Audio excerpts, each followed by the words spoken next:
दोपहर का समय था। शर्मीली बार बार दरवाजे पर अपने पति पुट्ठा की राह देख रही थी। समझ में नहीं आता कि कहाँ चले गए ये। दोपहर को पकाने के लिए मूली मंगाई थी, मगर शायद इन्हें समझ ये आया होगा कि रात के पकाने के लिए मूली मंगाई है।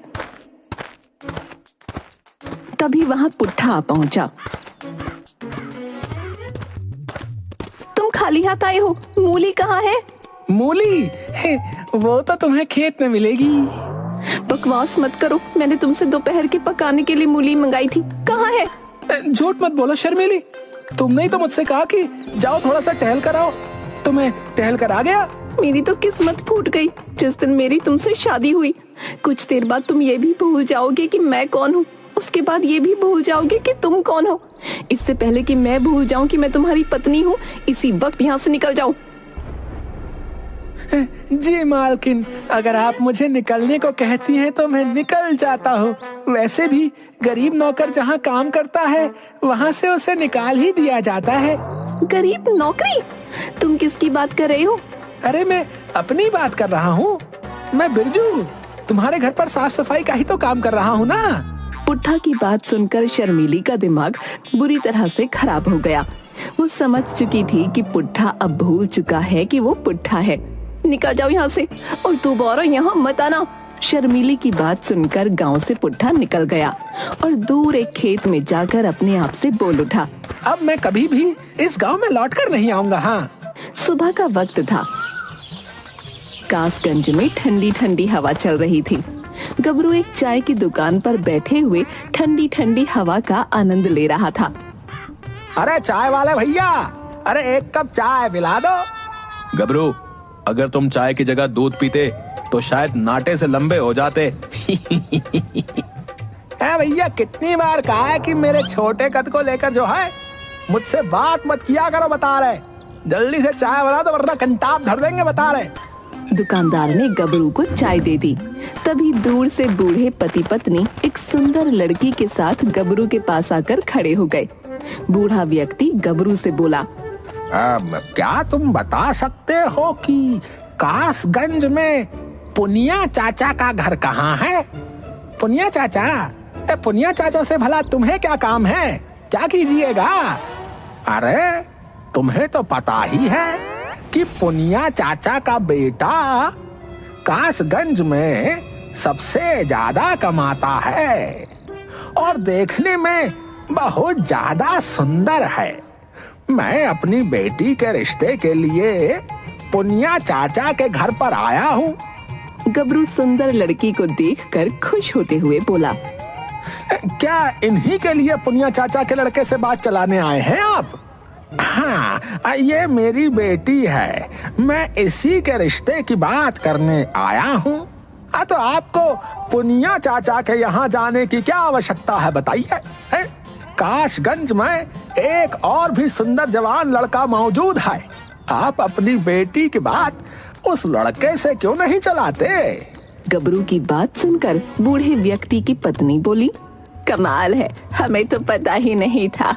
अगर ऐसी बात है तो फिर हमें उसका पता भी बता दो, हम एक बार उसे भी देख लेंगे। आप जो है उसे देख रही हैं। मैं तुम्हारी बात का मतलब नहीं समझी। अरे तुम्हारे सामने इतना सुंदर बाका नौजवान बैठा हुआ चाय पी रहा है और तुम्हें दिखाई नहीं दे रहा? अरे मैं अपनी बात कर रहा हूँ भाई। गबरू की बात सुनकर बूढ़ी औरत का चेहरा क्रोध से तमतमा गया। उसने एक जोरदार चांटा गबरू के गाल पर जड़ दिया। आईने में कभी अपनी शक्ल देखी है तूने? 1.5 फुट से ज्यादा का नहीं है तू, और मेरी बेटी पूरे 5 फुट की है। जा जाकर अपने लिए बोनी तलाश कर। चाय की दुकान पर बैठे सभी लोग गबरू का मजाक उड़ाने लगे। गबरू क्रोधित होते हुए अपने आप से बोला, इतनी भारी बेइज्जती?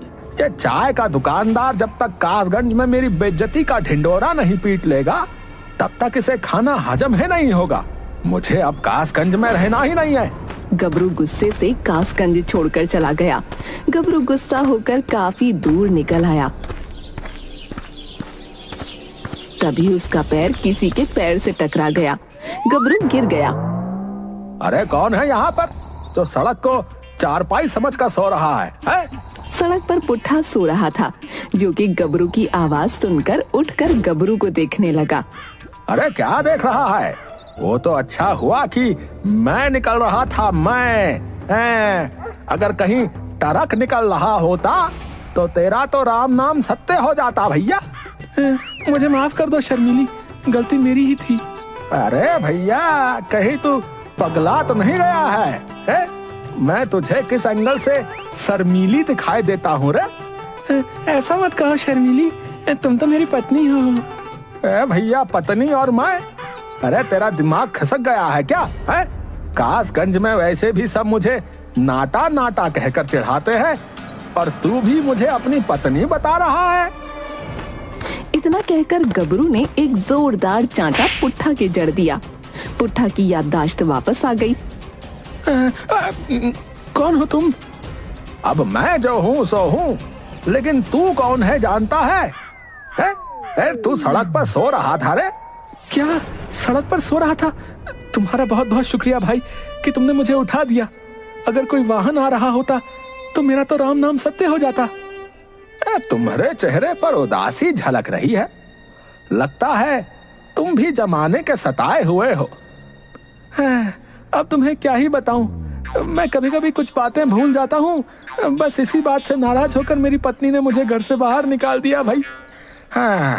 मेरे कद को लेकर मेरे गांव वाले मेरा मजाक उड़ाते रहते हैं। मैं भी अपना गांव छोड़कर आ गया हूँ। आज से हम दोनों दोस्त हुए। चलो हम दोनों मिलकर अब दुनिया वालों को लूट लेते हैं और बहुत सारा धन एकत्रित करते हैं। क्या कहते हो? पुट्ठा और गबरू दोनों मिलकर एक दूसरे गांव की तरफ चल पड़े।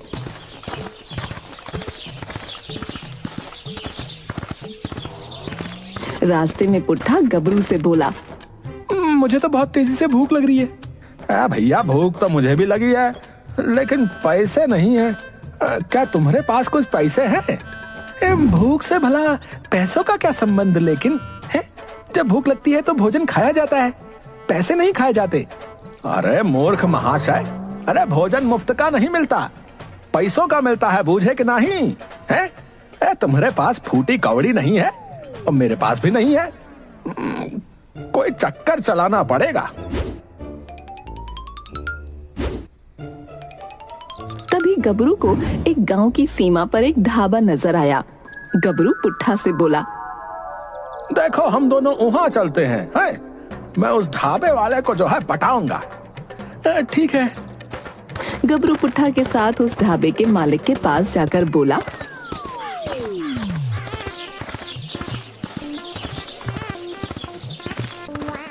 हम 2 दिन से भूखे हैं, गरीब मजदूर हैं, हमारे पास खाने के लिए पैसा नहीं है और हमें बहुत तेजी से भूख लगी है।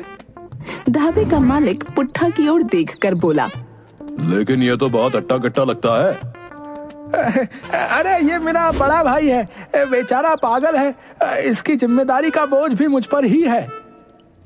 तभी पुट्ठा क्रोधित होते हुए बोला, जो कि फिर से कुछ भूल गया था, मगर गबरू इस बात को नहीं जानता था। अबे मैं तेरा भाई नहीं, तेरा पति हूँ। हाँ। गबरू ढाबे के मालिक की ओर देखकर बोला, देखा आपने, देखा, मैंने कहा था ना ये पागल है। सही कह रहे हो, ये तो कोई पागल ही है जो अपने छोटे भाई को अपनी पत्नी बता रहा है। जब ये खाली पेट होता है तो बहुत ज्यादा आक्रामक भी हो जाता है और कभी कभी तो किसी की हत्या करने पर भी उतारू हो जाता है। तभी पुट्ठा ने एक जोरदार चांटा ढाबे के मालिक के गाल पर जड़ते हुए कहा, शर्मीली, मुझे भूख लगी है। हाँ भाई, तुम्हारी जो मर्जी आए तुम खा सकते हो, जल्दी से खाओ और यहाँ से जाओ। गबरू पुट्ठा के साथ उस ढाबे के मनपसंद व्यंजन का आनंद उठाने लगा। खाना खाने के बाद पुट्ठा की याददाश्त वापस आ गई, मगर गबरू समझ रहा था कि पुट्ठा ने ढाबे के मालिक को डराने के लिए ऐसा जानबूझकर किया है। खाना खाने के बाद गबरू ढाबे के मालिक से बोला, हम दोनों को क्या इस गांव में काम मिल सकत है? गांव में मुखिया की बेटी की शादी है, वहाँ पर कुछ मजदूरों की कमी पड़ रही है। तुम्हारा भाई देखने में तो काफी बलशाली मालूम पड़ रहा है, तुम्हें वहाँ काम मिल सकता है।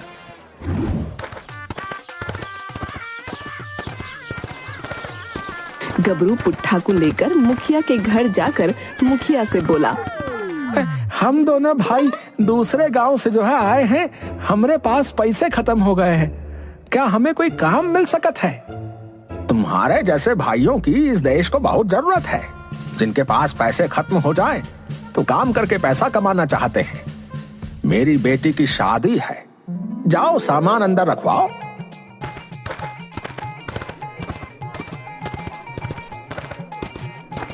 गबरू पुट्ठा के साथ शादी का सामान अंदर और बाहर ले जाने का काम करने लगा। काम करते हुए गबरू पुट्ठा से बोला, वैसे मैंने तुम्हें ढाबे के बाहर खामोश रहने के लिए कहा था, लेकिन तुमने ऐन मौके पर कैसे पागलपन की एक्टिंग की। एक बार को मैं भी दंग रह गया। कैसा पागलपन? अरे तुमने किस तरह से ढाबे वाले के गाल पर चाटा जड़ाता है। लेकिन हम यहाँ पर काम क्यों कर रहे हैं? सुनो मेरी बात ध्यान से। हाँ, ये गांव के मुखिया की बेटी की शादी है। शादी वाले घर में बहुत सारे सोने के जेवर भी होंगे। सोने के जेवर कहाँ रखे हैं मैं ये जानने की पूरी कोशिश करूंगा, इसीलिए मैंने यहाँ पर काम करने का नाटक किया है। तो क्या तुम सोने के जेवर भी पहनते हो?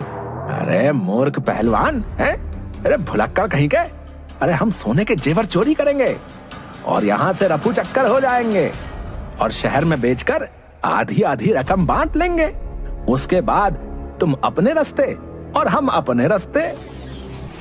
शाम को गबरू मुखिया के पास जाकर आ गया। अब तुमने वाकई बहुत मेहनत से काम किया है।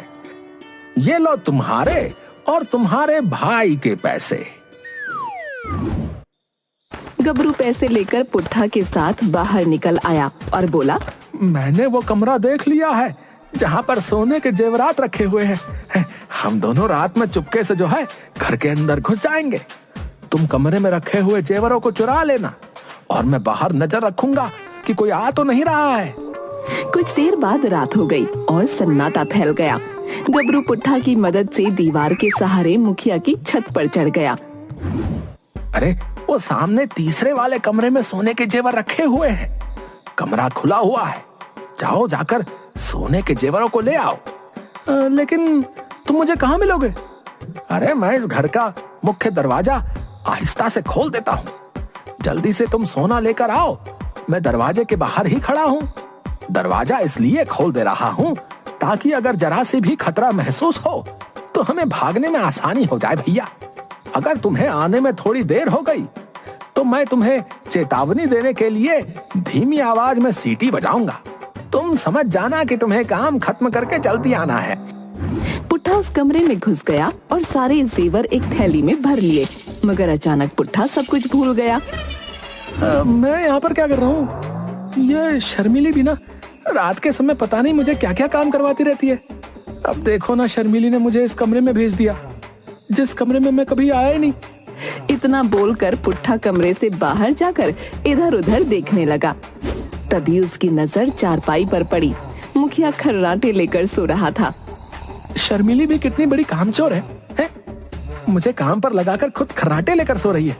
आज मैं इसे सबक सिखा कर आऊंगा। इतना बोलकर पुट्ठा ने एक जोरदार लात मुखिया को मारी। मुखिया बिलबिलाता हुआ उठ गया और पुट्ठा को गौर से देखने लगा। शर्मिली, तुम मुझसे काम करवा रही हो और यहाँ बैठकर आराम से सो रही हो। तुम यहाँ पर क्या कर रहे हो भाई? हैं? और ये तुम्हारे हाथ में क्या है? शर्मिली, तुम पागल हो गई हो क्या? ये मेरा घर है और तुम मुझसे ही पूछ रही हो कि मैं यहाँ पर क्या कर रहा हूँ। तभी पुट्ठा के कानों में गबरू की सीटी की आवाज टकराई। सीटी की आवाज सुनकर पुट्ठा की याददाश्त फिर से चली गई, मगर अब उसे मुखिया के चेहरे में गबरू की शक्ल नजर आने लगी। पुट्ठा धीमी आवाज में बोला, तुमने जैसा कहा था मैंने वैसे ही जेवर चुरा लिए हैं। चलो अब जल्दी से शहर चलते हैं और इन जेवरों को बेच देते हैं और आधी आधी रकम बांट लेते हैं। लेकिन तुम यहाँ चारपाई पर क्यों लेटे हुए हो? तुमने तो कहा था कि तुम दरवाजे के बाहर मिलोगे। पुट्ठा की बात सुनकर मुखिया समझ गया कि सारा माजरा क्या है। मुखिया जोर जोर से अपने आदमियों को आवाज लगाने लगा, अरे कलवा, बलिया, भीमा, अरे कहाँ मर गए तुम सबके सब? जल्दी आओ यहाँ। मुखिया की आवाज सुनकर मुखिया के पाले हुए तीनों पहलवान वहाँ आ गए। जाओ बाहर दरवाजे पर पहले इसके साथी को पकड़ कर लेकर आओ। वो तीनों तुरंत गबरू को पकड़ कर ले आए। छोड़ो मुझे, मैंने क्या किया है? जैसे ही गबरू की नजर पुट्ठा पर पड़ी, गबरू को तो जैसे सांप सूंघ गया। शर्मिली, तुम्हें ये सारे लोग पकड़े हुए क्यों हैं? अबे मूर्ख भुलक्कड़, हैं? मेरी सबसे बड़ी गलती थी कि मैंने तुझे अपना साथी बनाया। तूने तो मेरा सत्यानाश कर दिया। अरे देखते क्या हो, इन दोनों को मार मार कर भरता बना दो। तीनों पहलवान गबरू और पुट्ठा को बुरी तरह पीटने लगे। देखते ही देखते गांव वाले भी जमा हो गए। उन सभी लोगों ने पुट्ठा और गबरू को बुरी तरह से धोया। पुट्ठा की याददाश्त बिल्कुल दुरुस्त हो गई। पुट्ठा और गबरू बहुत तेजी से वहां से भागते हुए एक खेत में जाकर बैठ गए।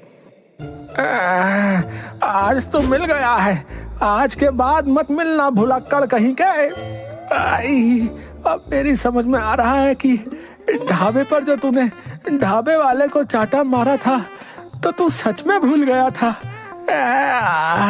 मैं भी कितना बड़ा बेवकूफ हूँ जो खुद को इतना बड़ा चालाक बनता हूँ।